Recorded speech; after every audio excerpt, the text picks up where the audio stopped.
If it continues to scale and adapt at the same speed of the last 10 years, there's no reason why this can't be a three, four, $500,000 asset. And so putting into the context for your listeners and viewers, if gold's at $16 trillion, Bitcoin's at $1.5 trillion, could Bitcoin 10x in the next 15 years? I believe it can. And so I think you'll get successive rate cuts, probably starting in August, of 25 basis points apiece going into the election.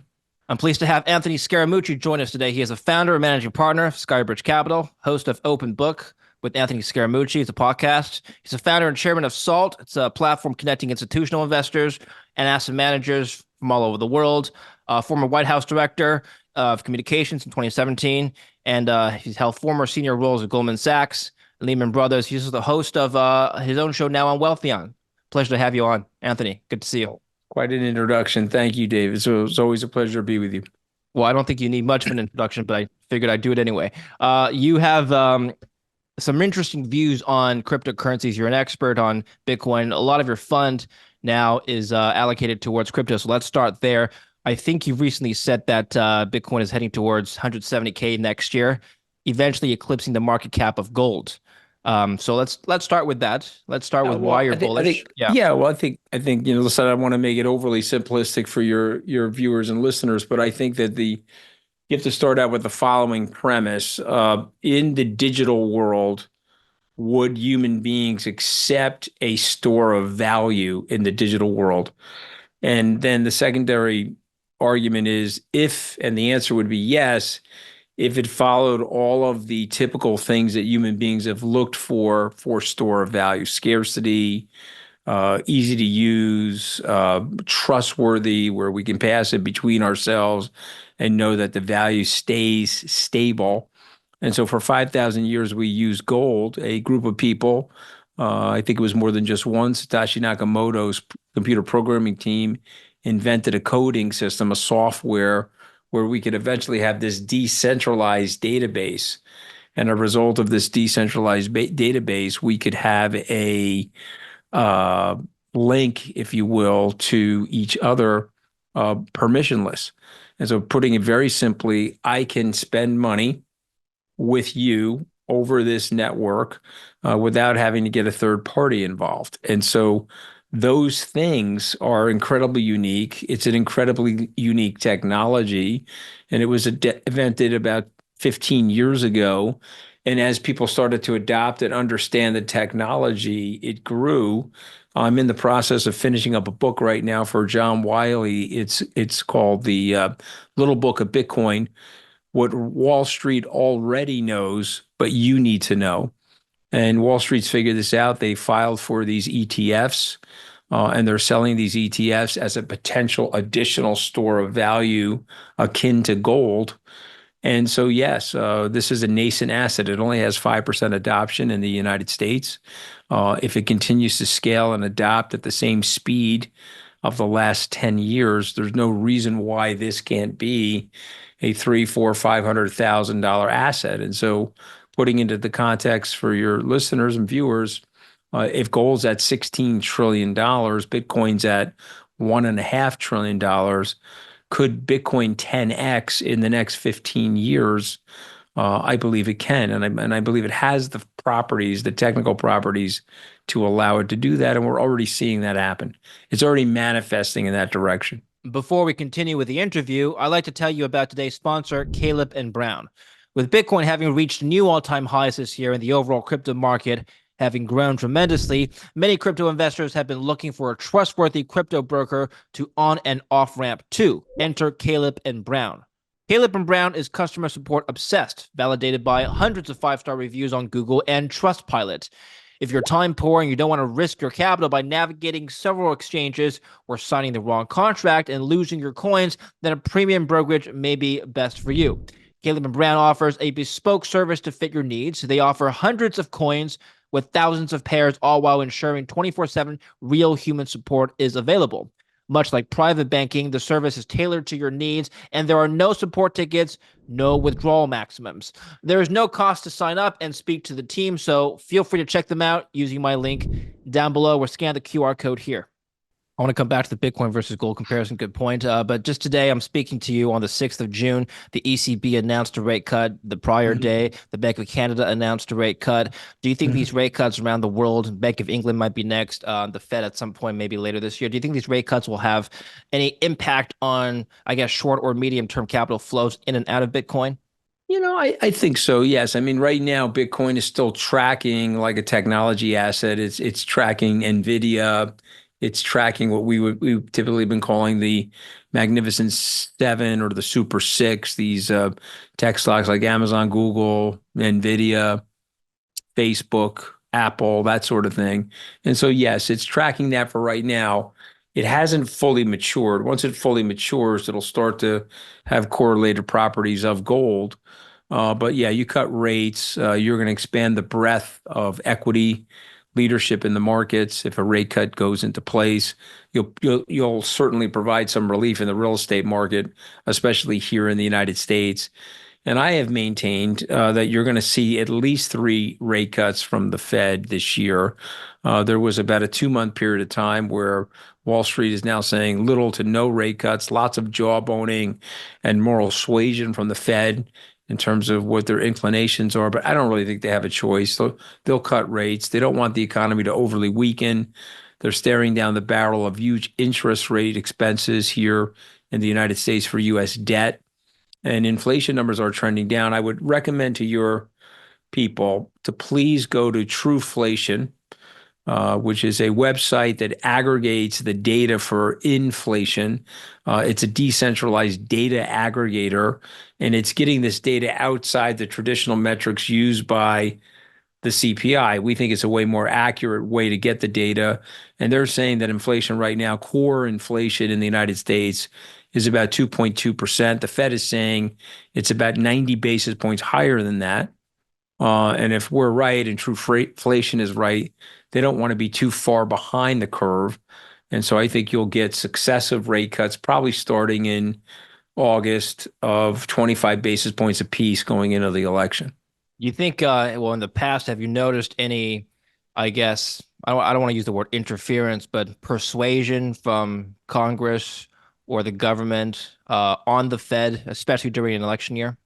Yes, I mean, there's definitely, listen, the Fed is supposedly an independent organization, but that ended in 1993, and I'll explain why. Alan Greenspan made a decision to raise rates going into the 1992 election. He was up for renomination. He was nominated by Ronald Reagan 5 years hence. He was nominated in 87. In 1992, he was raising rates. George Herbert Walker Bush did not want him to raise rates. He did it anyway. George Herbert Walker Bush lost the election. A lot of people blame that on a lot of factors, but one of the big factors was the Fed. And so you're probably too young to remember this, but in March of 1993 or February, during the State of the Union address, Bill Clinton's first State of the Union address, the guest of honor sitting next to the First Lady upstairs in the mezzanine was none other than Alan Greenspan. And right there, from that moment going forward, Fed has been a politicized and a political entity. And so I don't think they want to be overly influential in the election. I'm not saying that, but I do think that they're cutting rates coming into this election. What do you think is going to happen post-election? Who do you think will have a more, I guess, inflationary fiscal policy, Trump or Biden? Well, I mean, listen, there's no question Trump is going to have a more inflationary policy because he's talking about things. If you read Project 2025 or you read the Trump economic plan, you're talking about 20-ish% increase in tariffs in certain spots in the economy, 20% full-on tariffs with the Chinese. That's going to raise prices for the average consumer. Disposable income will get hit. We're talking about almost $2,000 per capita with a Trump tariff increase. And so that's inflationary. He's also, and this is a big problem with both of these candidates, frankly, they also like to spend a lot of money. Trump spent 7.8 trillion in deficit spending. Joe Biden over 8 trillion in deficit spending. They both have said that they will not discuss under any circumstances the entitlement issues or any type of proposal to curb spending or curb the deficit. So there's inflation, more inflation with Trump. But having said that, this is something I'm a big believer in and why I think there'll be three rate cuts. You've got AI productivity gains, and you've got a recoupling of the supply chain with Asia. And so manufacturing's back, and manufacturing is back in spades. Increased supply will lead to lower prices. And I think that that's the natural consequence of all the technology in the marketplace now. So I think the Red cuts rate, I don't think they get back to the 0% interest rates unless we have some kind of global calamity. But I think they get back to a couple hundred basis points below where we are now. Well, I think that I've heard that may be the risk if the Fed lowers rates, coupled with, I guess, aggressive fiscal policy from either candidate. We're going to get a reignition of inflation, Possible. right? Yeah. Yep. It's Okay. possible. I mean, they have some good things happening in the economy that would reduce it. Listen, I'm not a gloom and doomer. I have Sure. heard all of the stories. You know, Tom Malthus said we were going to starve in the 1840s. He left out all of the irrigation, all the technology that we Sure. developed to Yeah. make food. We have more people dying from obesity. In the Yeah. 1980s, I was told we had peak oil. There'd be no oil left in the country or in the world for that matter by 2010. I'm sitting here talking to you in 2024. We have more oil than we know what to do with. Yeah. I was told that the GDP of the United States was at 20% for healthcare. It was on its way to 40 because of the aging population, and it was going to wipe out the economy. But that left out stem cell research, exosomes, it left out immunotherapy, and all of these technologies that we can now use today, preventative things like statins. And the GDP number went from 20 to about 14.5%. So it went down as opposed to up. And so I think we have to be very cautious about making linear predictions when our society, David, is moving exponentially. I don't know if anyone's ever compared you to Michael Saylor, but it seems like you're moving your fund towards a Bitcoin proxy, kind of. Is that what you're trying to do? Well, I mean, that would be a huge compliment to be compared to Michael because he's a genius and he was 3 months ahead of me with his first Bitcoin buy. I think he bought Bitcoin late May of 2020. We bought our first Bitcoins in September, October, November. And I think he's a brilliant guy. I have probably more of a traditional investment style than Michael. Michael is all in one asset, Bitcoin. I put about 25% of our assets into Bitcoin, and it's grown. You know, we're probably now at about 40. And again, it's not like we added any more money, David. It's just that the price of the asset's going up, and you sort of have the pizza slice expanding on the pie. You know, if Bitcoin triples from here and I don't sell any, as an example, you know, it's going to be 60% of our assets, and it won't be because we sold any of the other assets. It'll just because Bitcoin's outperforming all the other assets in our portfolio. I'm But just, listen, I mean, yeah. I'm not allowed to talk about my performance, but I would say this to you. Bitcoin is up 160%, and 40% of my assets are in Bitcoin. So we're having a pretty good run at Skybridge. I understand. When did this all start for you? You have a pretty traditional finance background, went to Harvard Law, then you're at Goldman Sachs. You know, Mhm. these aren't firms that have traditionally been leaders, I guess, in adopting new technology, right? So, at what point did you think to yourself, look, You're such an incredibly polite guy because you could have said, you know, you're an old fart, I'm not, that's just not what I'm turned trying to say. 60. You got 36 years in the business. You're a trade fi. You smell and reek of trade fi. So how on God's earth did you move into decentralized assets? That's And one way of phrasing yeah, it, I but mean, you know, this is why you have such a great show, and this is why people come on because you're such a great diplomat. But you know, I got hit on the head, and the head smack to me actually happened while I was in the White House, and so you know, I had this very infamous short stay in the White House of 11 days. But on the Wednesday, and I know it was a Wednesday, frankly, because David, I was only there for one Wednesday, so I know it was a Wednesday. okay. I was in the Roosevelt room talking to two Fed officials about the white paper that they were presenting about the notion of digitizing the U.S. dollar. I said, "Wow, I'm missing this. You mean the blockchain?" They said, "Oh, the blockchain." And I remember poo-pooing Bitcoin in 2012. I remember the Winklevosses making a presentation to me in 2014 that I disregarded. But there I was in 2017, and I said, okay, I am missing this. I need to do some homework. And so when that apple hit me in the head, I had to get comfortable that I could store it. I had to get comfortable with the regulations, and I had to get comfortable with the fact that Bitcoin was scaling. And so I put a little checklist together. I said, if Bitcoin gets close to 100 million wallets, I know I can store it safely at Fidelity. It's deemed as property in the United States. And so, not to bore everybody, but once the IRS said Bitcoin was property, it was almost impossible for the czar and the czarina, Elizabeth Warren and Gary Gensler, to take your property away. The U.S. doesn't like that. So it got to 80 million wallets. We started making our purchases. We looked brilliant in 2021. I had clients telling me, "You're bringing me into the future." We looked absolutely stupid. I think it was probably the worst year of my career, 2022. I had clients telling me I was an imbecile and I was buying a decentralized pet rock, to quote Jamie Dimon. Now we're sitting here in the middle of 2024, and anybody that stayed with us, of course, has been very big time rewarded. Become an election issue now. Biden, as you know, recently reversing some policies regarding regulations. Trump made this bizarre speech a couple of weeks ago about how now he supports cryptos. He wants to distance himself from quote unquote Elizabeth Warren's goons, and he supports self custody, and he supports the banning of CBDCs. A few years ago, as you know, he was very vehemently against cryptos. Why this sudden shift in policy now?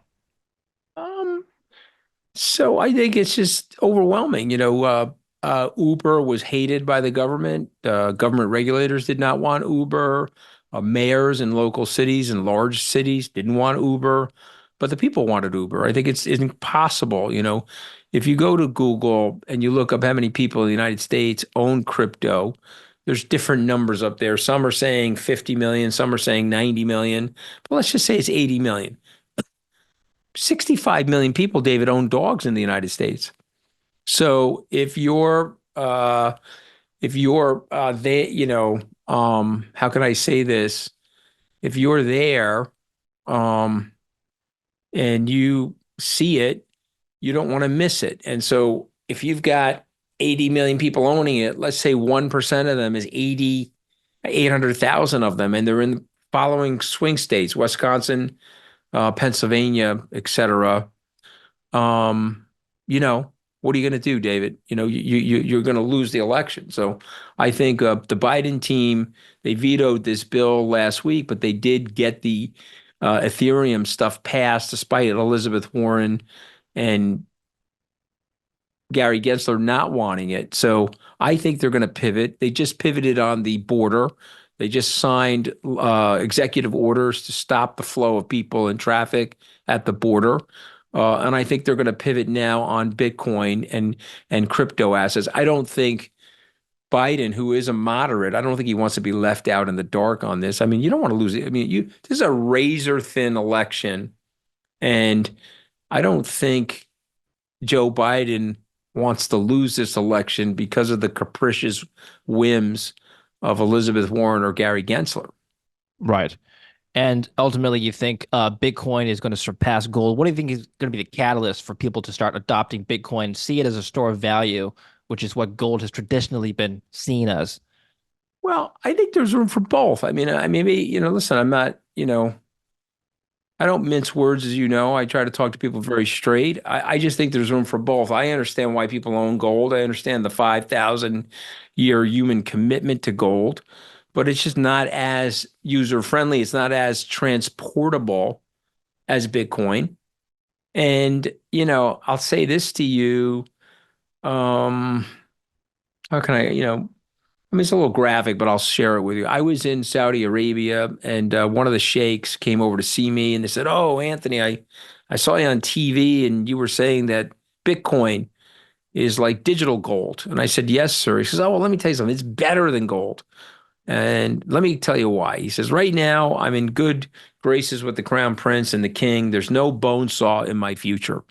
He said, but if there should come a day where I'm in bad graces with these people, I have $300 million on a USB, and I can put that somewhere on my body or stick it where the sun doesn't shine and cross the Yemeni border or get out of here on a boat with my money. You can't do that with gold. Make sure you tell people that on television. So I can't tell people that on television. It's too graphic, but I can tell it to David Lynn on your show. Yeah, well, this is why we have our show for candid responses like that. All right. Feel free to elaborate more if you like. All right, No, that's but I'm just good. saying Look, it could be better. A new I generation of understand. investors could look at this thing and say, hey, this is better than gold. Yeah, the portability aspect is one thing. All right, we only have a few minutes left, so I want to get your reaction to this before we close off and let you go here. Hmm. This came in yesterday from Newsweek. I'm reading the article. Kremlin issues stark U.S. statement as relations hit a new low. This is what they said. Russian President Vladimir Putin's press secretary called the United States an enemy, reportedly for the first time during a press briefing on Tuesday. I mean, they've always been unfriendly, but they never termed the U.S. as an enemy, at least not in the public eye. What is happening? Is this significant at all, or is this just more talk? You're asking a really good question. I think it's more talk. I think it's more rhetoric. The rhetoric has gotten more heated. Someone asked me something that I think you'll appreciate. They said, well, the Iranians fired rockets and projectiles into Israel. It's the first time that's ever happened. Do you think that's going to get more heated? Do you think that's going to get worse? And I said to people, and some people are mad at me even for saying this, but I said, no. I said, and by the way, they're doing that just for the nonsense of it. Do you understand what I'm saying? Like they had to do it for political purpose. And I think the Russians, they're gonna take a step before that. They'll say all of this stuff. They'll put it in Pravda. They'll put it on Sputnik News, RTL, whatever the whole thing is called. But they're not going to go much further than that. They're not stupid. They know that a bomb unleashed is going to be the end. They know that. I mean, and the regime is stuck between a rock and a hard place because they thought there was going to be an easy war. And so they're sitting there now. The Russian army has been decimated. I know that you've got propaganda out there that they've restocked and they've got a 20% replenishment and they're bigger and better than ever, but it's just not true. The facts on the ground do not suggest that. And we are now in the post-truth world, and we're in the world of lots of disinformation. But Yeah, if I'm you seeing talk, I'm seeing both sides. Like, what yeah, is your opinion? Is Ukraine losing or winning this war based on what you're seeing? I don't think it's winning or losing the war. I think it's a stalemate. And I think the refortification of supplies from the United States and from Europe will increase the likelihood of a settlement. In the next 24 months, there will be a settlement. So Putin's waiting for the outcome of the election. If Biden loses the election, he'll be very, very happy because he'll have his stooge, Donald Trump, in the White House, and then he'll think of getting himself a better deal. But if Donald Trump loses the election, and I predict that he will be forced to the table by NATO and Joe Biden. And listen, it'll be a shameful day for him, and he may end up losing power because of it. Because these Russian leaders, I think Putin's already in some ways a marked man because this did not go well. And, he has to fight to the end for all the obvious reasons, the same way Trump has to fight. Trump ends up in jail from one of these cases. If he wins the presidency, he doesn't end up in jail.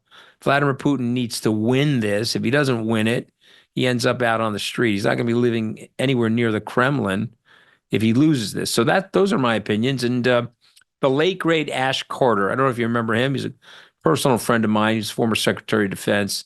He came on my show prior to his death. Unfortunately, he had a heart attack and passed away untimely. A very young man, but he came on my show and explained that don't listen to the disinformation. The Russians have been wiped out. They're using equipment from the 1980s.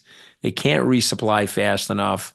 And we just have better technology for warfare in the West as a result of our capitalist innovation, research and development, technology, and all this stuff. And so I don't see it, David. But listen, I've been wrong a lot about life. I've missed a lot. I've been wrong about life, but I'm getting older and I'm getting a little bit more temperate when I analyze things like what's going on between us and the Russians. There's so much, yeah, there's so much information out there, misinformation, disinformation. Like there's people who disagree with you, there's people who agree with you. I don't even know what to believe anymore. But thanks for offering your opinion nonetheless. We have 2 minutes left. I'm going to close off on your thoughts on media. You've had a lot of experience dealing with media. You run your own show now, several shows. What is your view on where the media should be headed? What are the problems it needs to fix? Let me just give you one statistic to jump off of. From 2015 to 2021, cable TV viewership in the U.S. declined by 76% to 56% of U.S. adults. Where's this trend headed? What needs to be fixed? Well, trend's going down. I mean, because people don't like appointment television anymore. The demographics, the 24 to 54 demo is focused on their phones, their iPads, their laptops. They're not focused on TV. The reason why you're doing so well is you have a longer formatted interview. People are interested in these topics and they want to hear more in-depth analysis. And I think what's going on is this more traditional format of 3 to 7 minute sound bites in the news is not, people are not gravitating to that as much as they used to. And so appointment television, where people actually sit down and say, oh, it's 8 o'clock, let's watch this show, or it's 9 o'clock, let's watch Seinfeld or Friends. That was a phenomenon in the 90s. I did it in the 70s. But here in 2024, people are not really doing that. Will they stream shows? Yes. Will they stream them on their iPad or their laptop? Sure. But that trend is going to continue to go down. And then the question will be, how do they unbundle all this stuff and how do they make it accessible to people? And then what will advertisers pay for it when you're in there watching it? What are some of the, in your opinion, the biggest problem in the mainstream media that needs to be fixed, content-wise? Well, it's a very tough question. In the 1980s, Ronald Reagan granted what was called free and fair access, and it led to the rise of cable news, right-leaning cable news, and it led to the rise of conservative talk radio. And then as the technology got better, we did more splintering. And so what we've found is when you try to bring up objective news or news that is unslanted, you don't do well. Okay. And it's just people are bored by it. It's the same reason why if I presented to you right now a moderate candidate in the political realm, the likelihood of that candidate's not going to catch fire. So I don't see the solution anytime soon. There will be an entrepreneur, however, in my opinion, that will set up a news site. It'll either be over the internet, it'll be on cable or somewhere that pings people and tries to get them interested in different things that they're interested in and tries to see or experiment if they can get a your case, my case, base case analysis of the news. We're not doing that anymore. And I'm just wondering if there is demand for it. It doesn't appear to be right now. But a couple more years of this happy horse, this happy horse manure, maybe people will get more tired and they'll move in that direction. No, I agree with you 100%. Where can we find you, Anthony? Where can we follow your work? Yeah, so I'm at Scaramucci on Twitter and Instagram, and find me there. You can find me on YouTube. We have a YouTube channel. I think it's /Scaramucci. And I appreciate you being on my show. And we just did a home and away. Yeah, So that I'm was grateful. fun. I'm grateful for you, David, to bring me on. Thank you. No, I appreciate you. I'm grateful for you to be here. We'll put the link down to Scaramucci's interview of me and follow his show there as well. We'll put the links there. Thank you very much, Anthony. Be well, David. God bless you, man. See you All later. right. See you soon.